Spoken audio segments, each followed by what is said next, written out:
क्या बोला जाता है, मेन जो चीज़ होता है एमएलएम सक्सेस, एमएलएम में जो सक्सेस पाना चाहिए वो है ऑब्जेक्शन हैंडलिंग।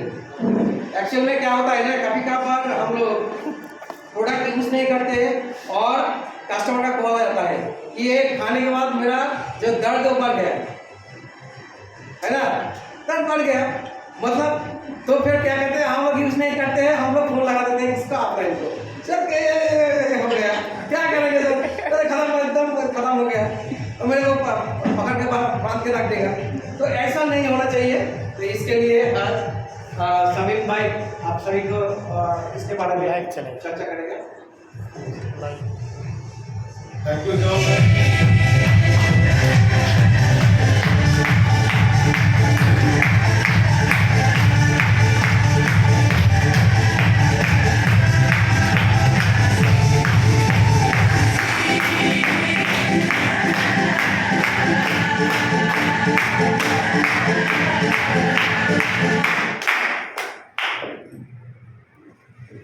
दोस्तों गुड मॉर्निंग। Good morning. कैसा लग रहा? बहुत अच्छा लग रहा। पैसा वसूल हो रहा ना? हो गया, पैसा वसूल हो गया। हो गया। प्रोडक्ट अगर नहीं दिया जाता तो क्या पैसा बाकी रह जाता क्या? फिर भी ठीक था। ऐसे ही जो एनर्जी है वैसे प्रॉब्लम जो हुआ है। दोस्तों नेटवर्क मार्केटिंग, नेटवर्क मार्केटिंग आज के डेट में इतना जबरदस्त पैमाने में पूरी दुनिया में सबसे ज्यादा चर्चे में आने वाला एक टॉपिक बन चुका है। आज पूरी दुनिया के बहुत सारे बड़े बड़े यूनिवर्सिटीज में, कॉलेजेस में बच्चों की पढ़ाई के सिलेबस में इस सब्जेक्ट को ऐड कर लिया गया है। आज से 2 साल पहले, 3 साल पहले जो बैच स्टार्ट हुआ था, वो लोग उस सिलेबस को कंप्लीट करके जो पहला बैच निकलने वाला है 2024 में, आपको क्या पता है कि वो बैच की संख्या कितनी होगी? जो लोग नेटवर्क मार्केटिंग और डायरेक्ट सेलिंग का कोर्स करके, पढ़ाई करके, जो लोग अपने कोर्स कंप्लीट करके बाहर निकलेंगे कॉलेज से, अपने फील्ड में आएंगे प्रैक्टिकल करने के लिए, उनकी संख्या पहला बैच में 1,53,000। कितना? 1,53,000।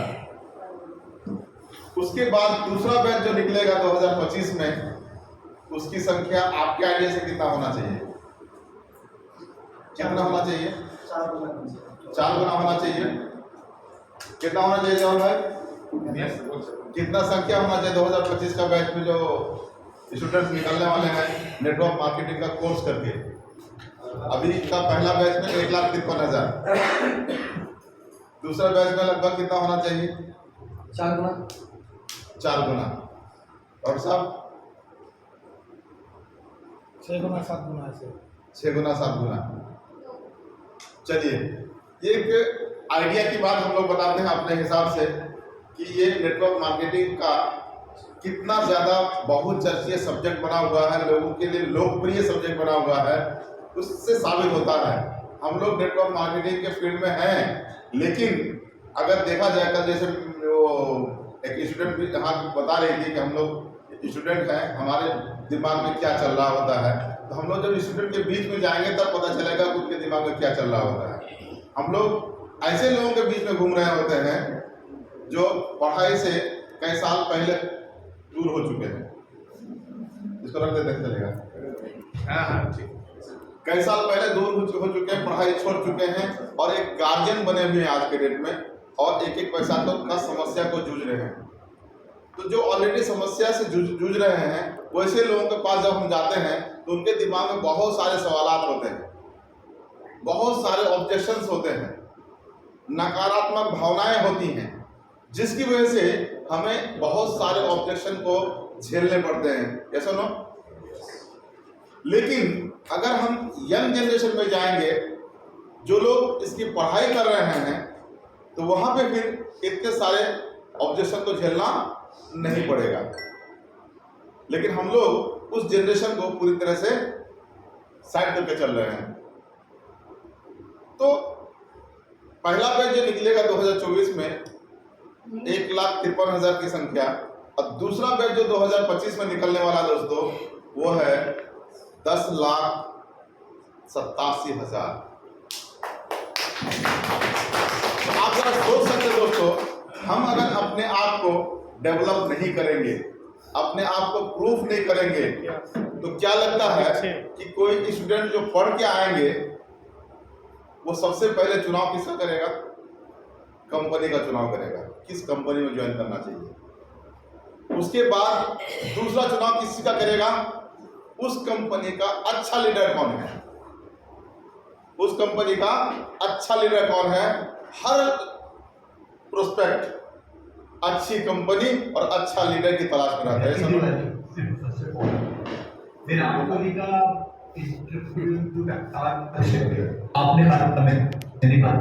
लीडर चाहे वो पढ़ा लिखा हो अनपढ़ हो, उसकी जो दिल की अरमान होती है वो अच्छी कंपनी की तलाश और अच्छे लीडर की तलाश।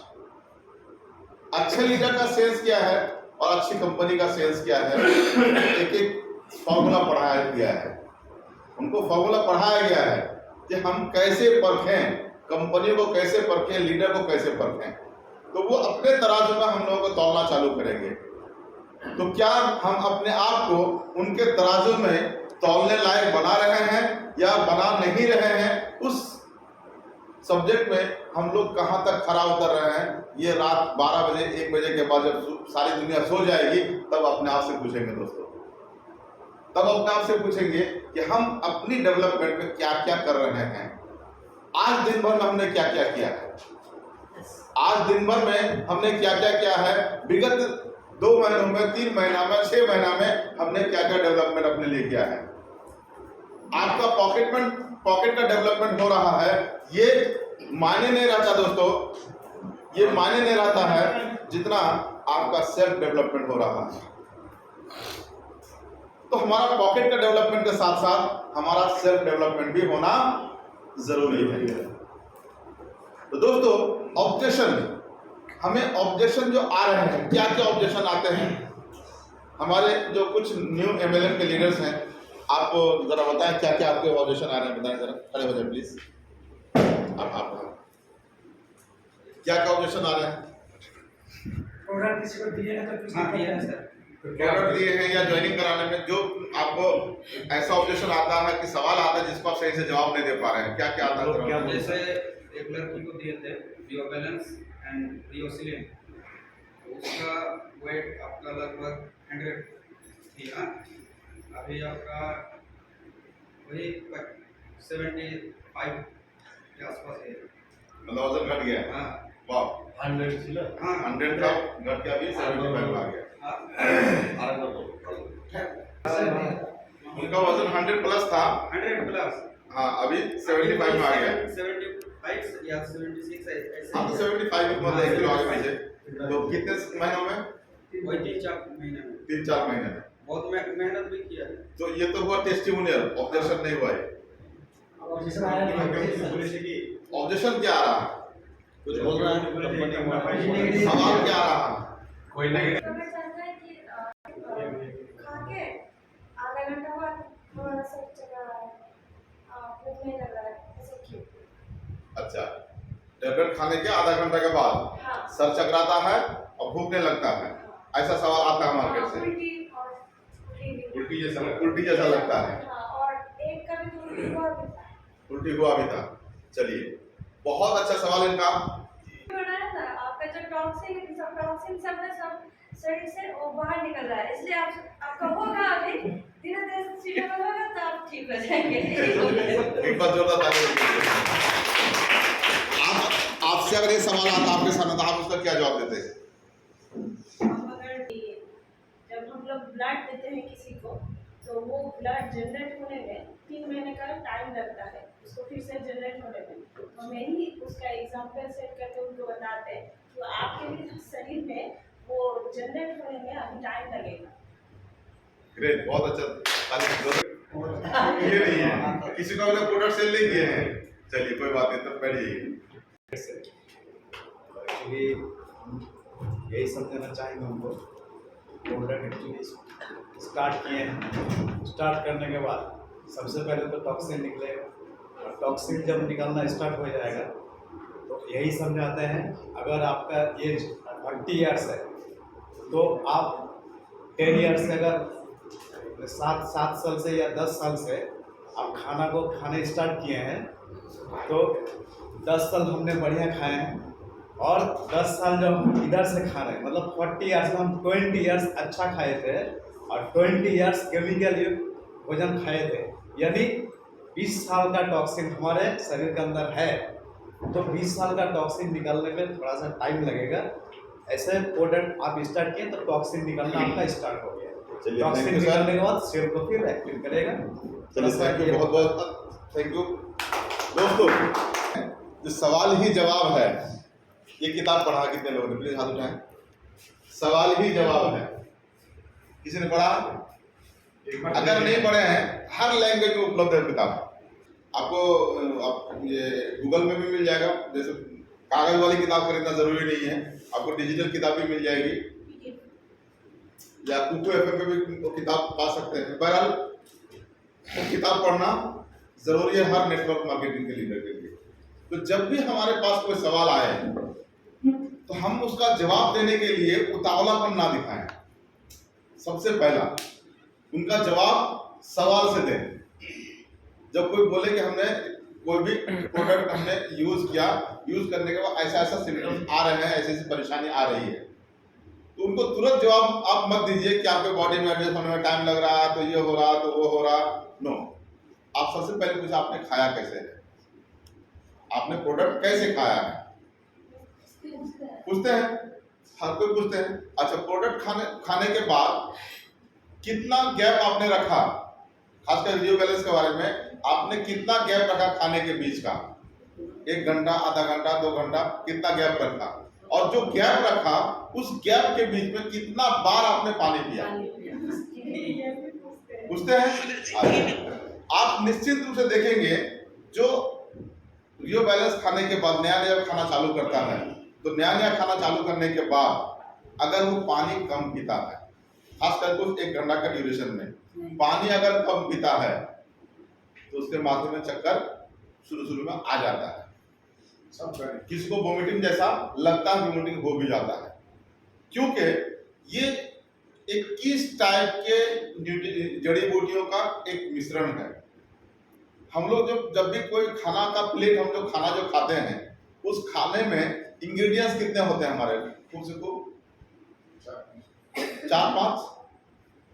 दाल होगी, सब्जी होगी, और उसके साथ में एक और कोई सब्जी होगी, कुछ भुजिया पापड़ वगैरह होगा, कुछ लोग थोड़ा बहुत अचार ले लेते हैं, कुछ लोग थोड़ा सा सलाद में क्या बोलते हैं, मल्टीपल टाइप का सलाद हम लोगों का होता है, ज्यादातर प्याज वगैरह या मिर्ची, हरी मिर्ची वगैरह रख लेते हैं।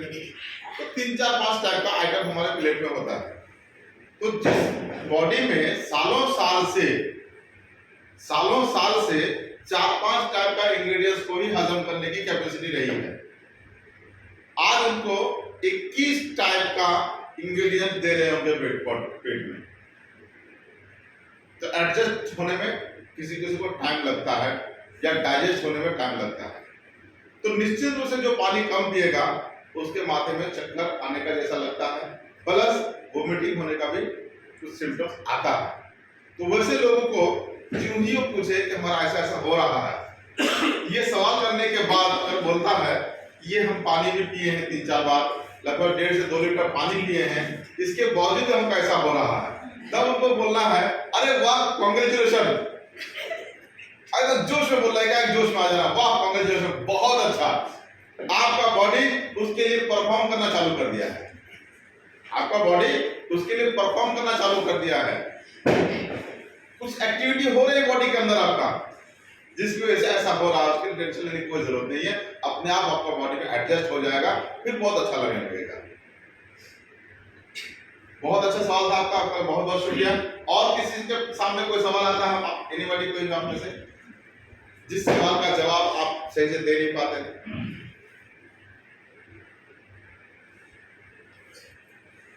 कोई अभी रिसेंटली लगभग 15 दिन पहले सुबह सुबह फजर की नमाज पढ़ करके हम थोड़ा सा ऐसे टहल घूम रहे थे, तो एक हाजी साहब हमारे पास आ गए, आके बोलते हैं सुना आप हार्ट की दवा बेचते हैं?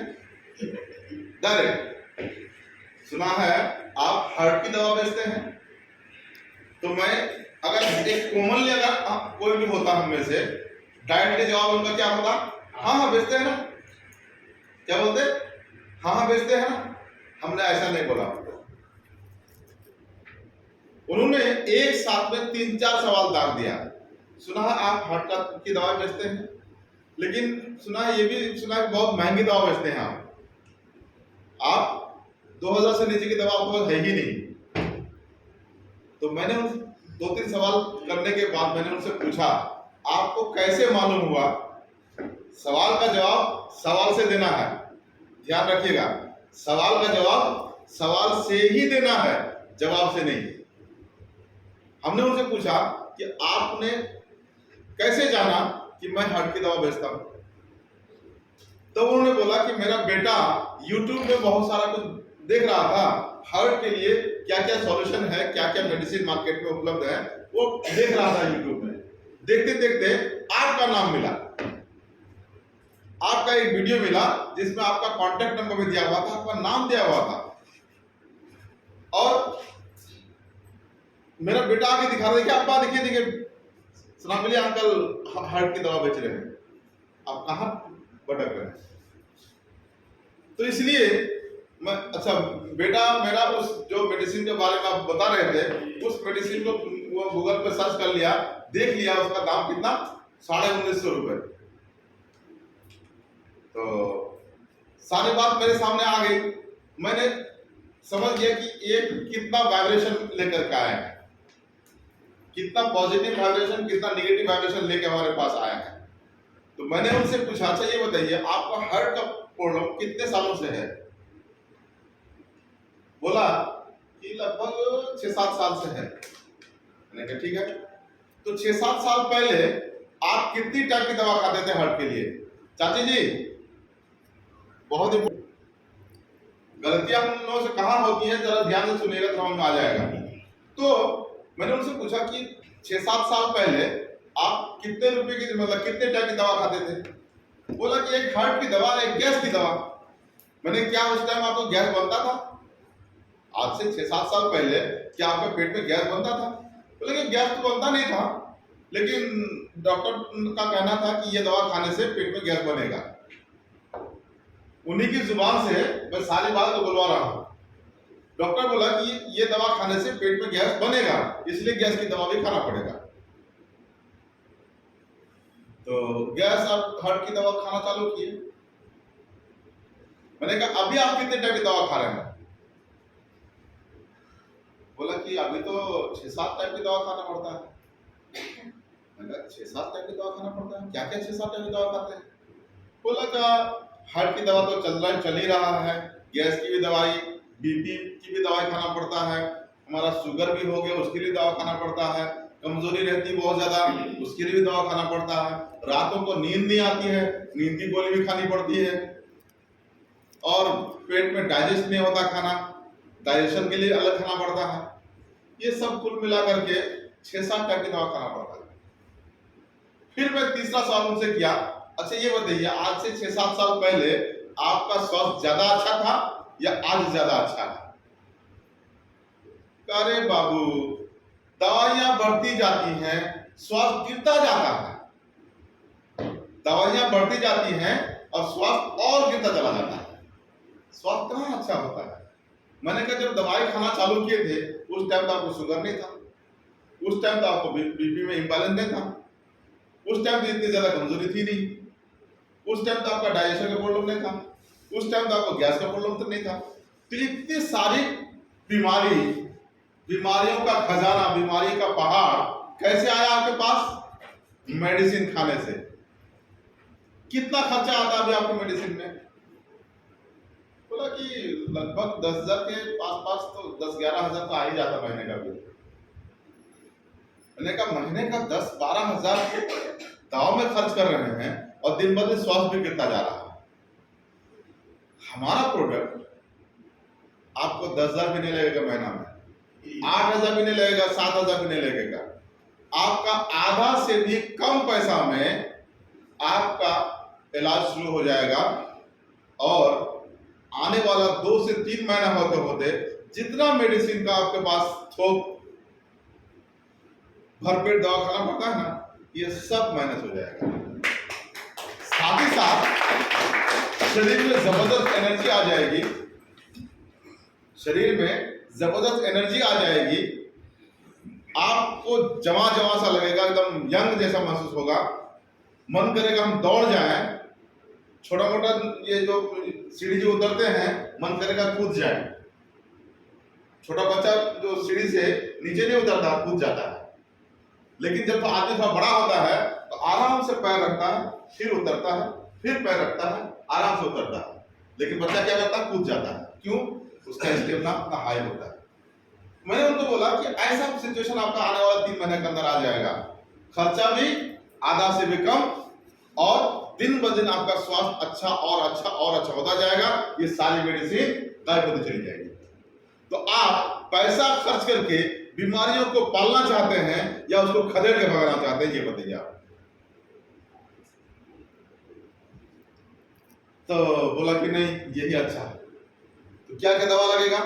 जो सिर्फ एक सिंगल हार्ट की दवाई के लिए आया था, इधर इधर इधर इधर मैडम प्लीज, जो सिर्फ हार्ट की दवाई 1950 दाम सुन करके बहुत महंगा लगता था हमको, और जब इस तरह से उनका मैंने जिला किया, खंडन किया, तो वो आदमी 4800 रुपए एकमुश्त गिन के दिया और हमसे 3 टाइप की दवा लेके गया। 3 टाइप का प्रोडक्ट खुद लेके गया। हमने उसको रिस्ट्रोम भी दिया, रियो बैलेंस भी दिया और साथ ही साथ रिएचर मैट भी दिया।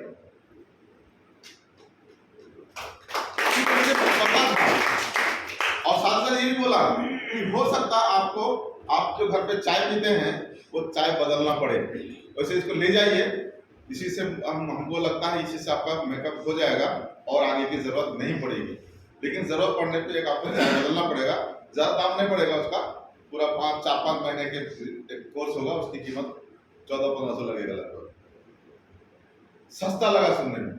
हमको बताना इस ढंग से है कि अगले को सस्ता साबित करना है।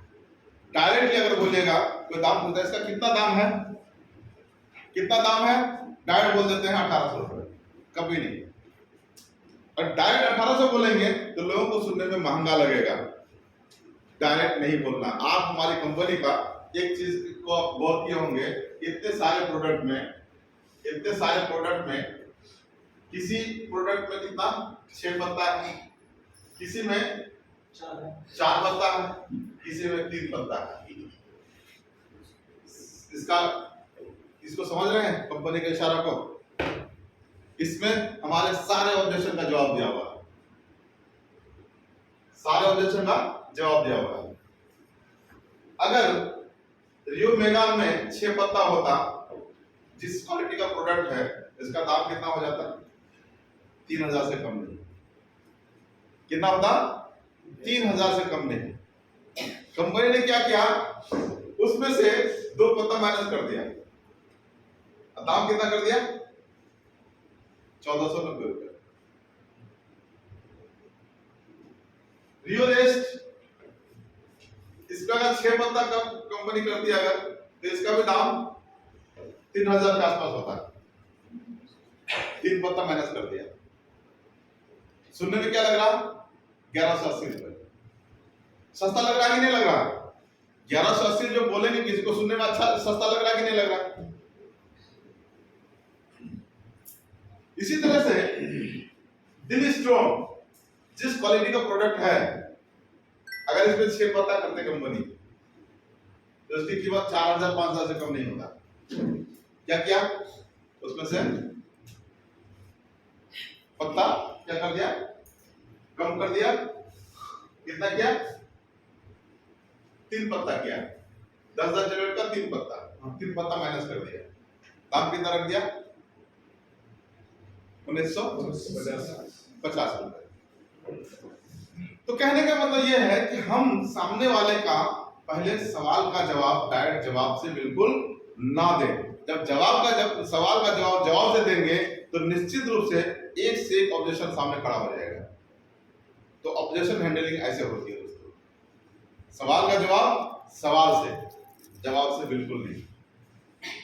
तो जो आदमी कोई भी पूछेगा, डायरेक्ट पूछेगा रियो बैलेंस का दाम कितना आपके यहाँ,